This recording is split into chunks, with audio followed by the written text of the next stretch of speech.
and a lot of it is gendered in particular ways. But when it comes to the traumatized offender patient, the problem is the same. There isn't a word in between mad and bad that's readily available for most people in those services working with those people. And is that kind of your experience of people who've been traumatised, that essentially they are in between this sort of our traditional understanding of mad and bad? Yeah.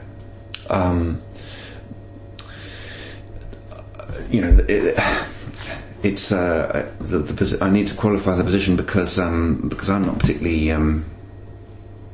invested in those terms either. But and people who SMI actually is an acronym I don't often hear. You said SMI. God, what do you mean by that? Oh yes, I know what you mean by that. At least I think I know what you mean by that. Terrible phrase. But it's sort of I don't think that clearly doesn't preclude trauma, and I don't really quite know what bad is, but all kinds of different people come under the forensic rubric, have done something, have acted out their distress in particular ways. But I would be I think if you pressed me, I would say there aren't any exceptions to the global formulation that an offence is an enactment of something, and with the women that we're talking about,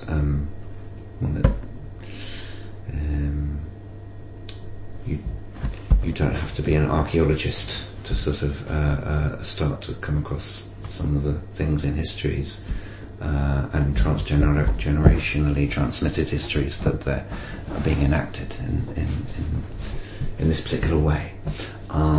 But yes, very broadly, particularly that second category of patient that I mentioned, where I have this sort of phrase, which again, many of these phrases have to be in inverted commas, but there's an idea of the wrongly placed patient.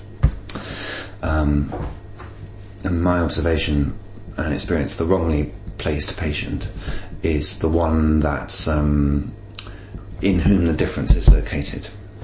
So the team will say, look, we don't work with personality disorder, let's say, but there is this one woman or there is this one man, and they shouldn't be here. We can't meet their needs. And usually that's a very, very traumatised person. They can't quite, we can't quite think of them as wicked for what they've done. We can't quite think of them as psychotic, and so our vocational buttons are pushed, and we go, oh, gosh, this is an illness, and the medication will sort it out. And there, in the discourse, trauma falls between two recognisable, if stereotyped and unfortunately lumped together, categories. That's really interesting. So it's something about what you're saying there, something about the patients who, in your experience, have experienced very, very high rates or dramatic rates of trauma that are somehow can't be tolerated. Is that what you're saying? In effect, they become the wrongly placed patient, and the preoccupation of the team is often, and in saying these things, I'm not delivering harsh judgment on my colleagues. I know this feeling, and I certainly have some sense of how the system is organised such that this feeling can sort of take hold of teams.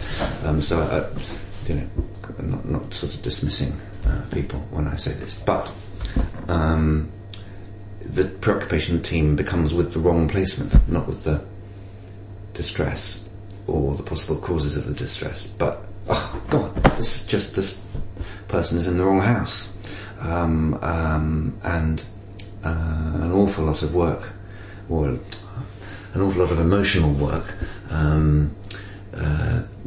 goes into sometimes the fantasy task of moving them to a different house, rather than to the given task of accommodating them where they are. And I mean, I've got my ideas about what that might be about, but I'm interested. Why do you think that happens? Well, I think that there are several sets of reasons why it happens. I think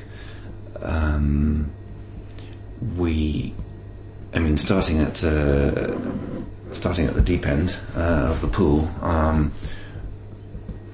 we can't think about our complicity in their predicament.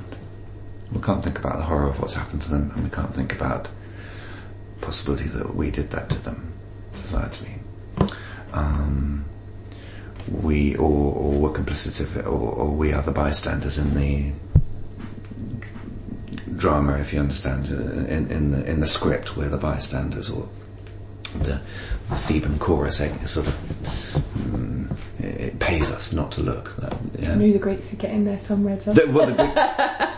Got to have that. So I have this.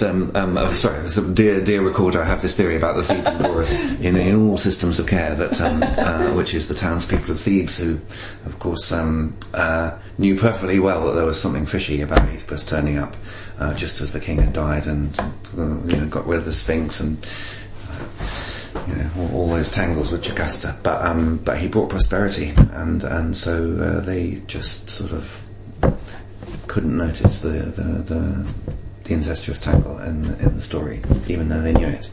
And why do it's not always an incestuous tangle, you understand, but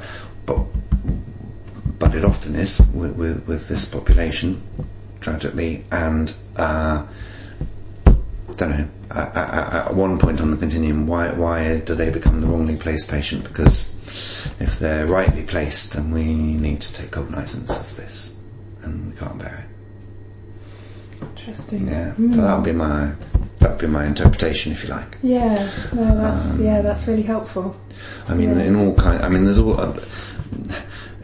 Again, it makes us sound like a bunch of one-eyed crooks, and we're not. But I think that's the dynamic, and of course we're replaying. We're just a microcosm of society in that, really. But I think we are only human, and so we're beleaguered. We've got all the stresses and strains. These sort of multidisciplinary teams. Are insecurely housed themselves, increasingly insecurely housed. But I think forensic services, in a way, particularly, and I suppose this. Well, I mean, psychotherapy certainly is insecurely housed within the forensics, but we're a privileged bunch, so we go. We've got places to go, I suppose, if we lose our foothold in forensic. But nursing colleagues, I suppose, to generalise a little bit, nursing colleagues in particular, went into forensic. Many of them, a long time ago, feeling vocationally driven. That's what they wanted to do, but also feeling rewarded with forensic lead, and overtime, and sending money home, and stereotyping a bit, but that worked really well for many of my colleagues, and don't feel very valued. So there's not very much. I suppose resilience, to use a problematic term, but in the proper sense of bounce back ability within some of these forensic teams and services. They lectured at by their senior managers about their dashboards and their KPIs, their key performance indicators, and they view the likes of me with suspicion, because am I just part of the surveillance system, the sort of panopticon